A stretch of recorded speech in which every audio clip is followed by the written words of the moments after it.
Turning the engine AJ866.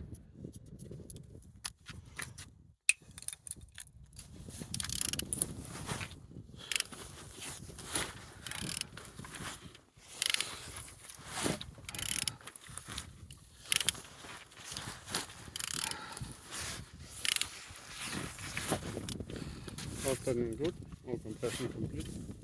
On the front all looks good, as you can see, no damage, no broken. On this side all looks like so.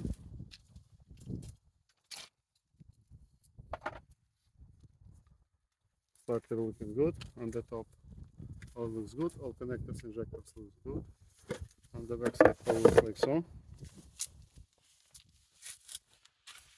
The gear looks looking good, and on this side all looks good as well. I didn't see any damages, and underneath all looks good, no damage, no broken. Turning the engine AJ866. Thank you.